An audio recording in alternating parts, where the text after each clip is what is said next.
त्रिपाठी हो, द्विवेदी हो, चतुर्वेदी हो, मत मानना ये कोई जात नहीं होता प्यारे, ये कर्म है।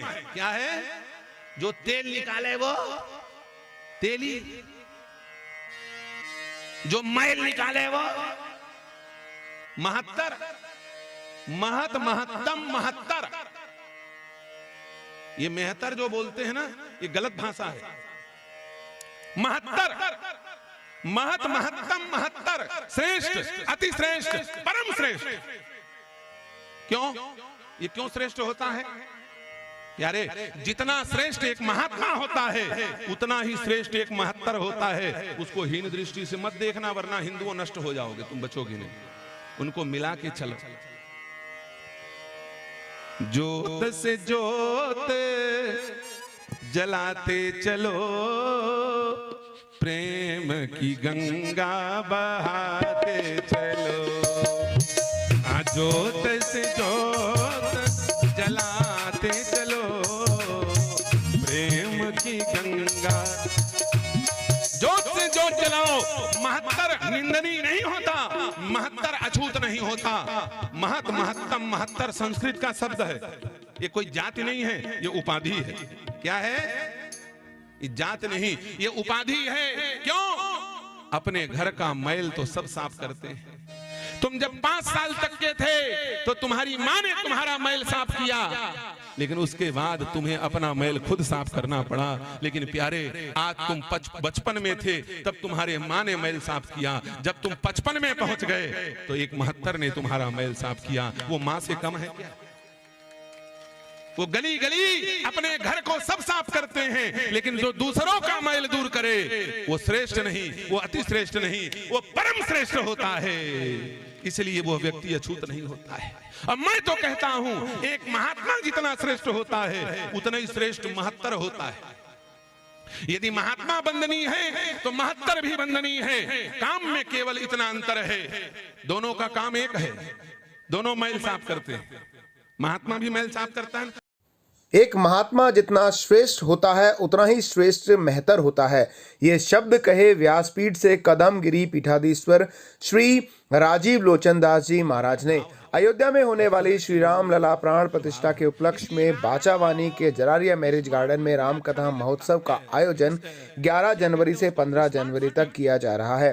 कथा यजमान और गार्डन संचालक रामेश्वर जरारिया ने जानकारी देते हुए बताया कि श्री राम कथा महोत्सव का शुभारंभ गांव के भगवान श्री गणेश के मंदिर से कलश यात्रा निकालकर प्रारंभ किया गया। व्यासपीठ से कथा रसपान राम स्वरूप आचार्य, राजीव लोचन महाराज, माधव दास महाराज, दिवाकर महाराज, शशि दास महाराज, पंडित हर्षित दुबे, करुणा प्रिय दुबे, साध्वी लक्ष्मी नारायणी द्वारा किया जा रहा है। अयोध्या, मथुरा, माया, काशी, कांची, अवंतिका, पुरी, द्वारावती चैव सप्तैते मोक्षदायक। 7 शहर, लेकिन गांव कितने? 7 लाख। सच बताओ, शहर ज्यादा है कि गांव ज्यादा है? तो ये देश गांव का है कि शहर का है? गांव का है ना।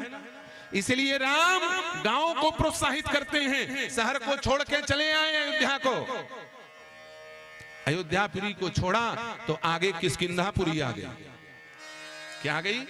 किष्किंधा। उसके लिए शर्त है क्या? केवल पढ़ी पढ़ी मत लाना, पढ़ी लड़ी लेके आना। नहीं तो आजकल फैशन चल गया है, पढ़ी हुई बहू लाना, पढ़ी हुई, अनपढ़ मत लाना। एक सास वो रोज बोले बेटा पढ़ी हुई बहू लाना, अनपढ़ मत लाना।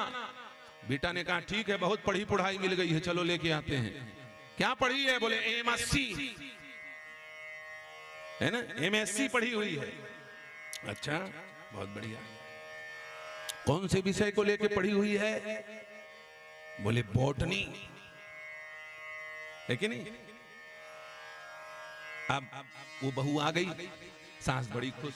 8 दिन तक तो उसे कुछ नहीं करने दिया। 8 दिन के बाद कहा आओ बहू रानी रसोई में प्रवेश करो, अब मैं गंगा स्नान करके आऊं, बगल में गंगा जी बहे।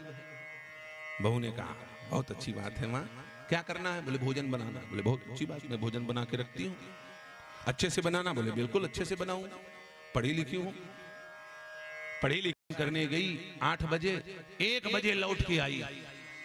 1 बजे लौट के आई तो बहू से पूछा क्यों भोजन बन गया? बोले हाँ माँ, माता जी, मम्मी जी। पढ़ी लिखी है ना, माँ बोलेगी तो अनपढ़ हो जाएगी, पढ़ी लिखी है इसलिए बोली हाँ मम्मी। 50% भोजन बन गया। कितना परसेंट बन गया? 50%। अब वो बेचारी 50 जाना है तब तो वो 50 जान भाई ना करे। ये 50% क्या होता है? बोले नहीं नहीं, आधी आधा बन गया। बोले आधा भोजन कैसे बना? हमने तो आज तक पूरा ही भोजन बनाया। बोली सासू माँ, आप पढ़ी लिखी नहीं हो, मैं पढ़ी लिखी हूं, मैं पढ़ के बनाऊंगी तो पढ़ी हुई भाषा ना बोलूंगी। पुस्तक के हिसाब से आधा भोजन बन गया है, आधा भोजन बचा है। बोले क्या बना है, चलो दिखाओ। तो उसने जाकर के देखा तो आलू कटा हुआ छिला हुआ रखा है। क्या रखा था रसोई में? कटा हुआ आलू और छिला हुआ आलू रखा है। सास ने कहा करम जली कहीं की, तेरी मति भ्रष्ट हो गई है। 50% बोल रही है, 8 आना बोल रही है, 1 आना सब्जी नहीं बना है, आलू छील के धरे बैठी है। उसने कहा बोले देखो माता जी, मैं पढ़ी लिखी हूं, बिना पढ़े लिखे कोई काम नहीं करती। पुस्तक में लिखा है कि आलू को छिलो और छिल करके काटो और काटने के बाद धो, लेकिन इस पुस्तक लिखने वाले ने बड़ी बेवकूफी की है। मैंने छिला और छिल करके काटा और इसमें लिखा है इसको धो, लेकिन एक बात नहीं लिखा है कि सर्फ निरमा में धोएं, कि लक्स साबुन में धोएं, कि इजी रिवाइव में धोएं, कि ड्राई क्लीन कराएं, क्या कराएं कुछ लिखा ही नहीं। किस चीज से धोएं? मिट्टी के तेल से धो दें। संस्कार को मत भूलो। यदि तुम अपने संस्कार को नहीं भूलोगे तो अभी तो केवल अंगड़ाई है, आगे बहुत लड़ाई है। अभी अयोध्या पाया है, आगे काशी और मथुरा भी पा जाओगे और भारत हिंदू राष्ट्र बन करके रहेगा। इसमें कहीं कोई संदेह की बात नहीं है, कहीं पर कोई दो मत की बात नहीं है। आप सब लोगों को राम प्राण प्रतिष्ठा की अनंत कोटि बधाई देते हुए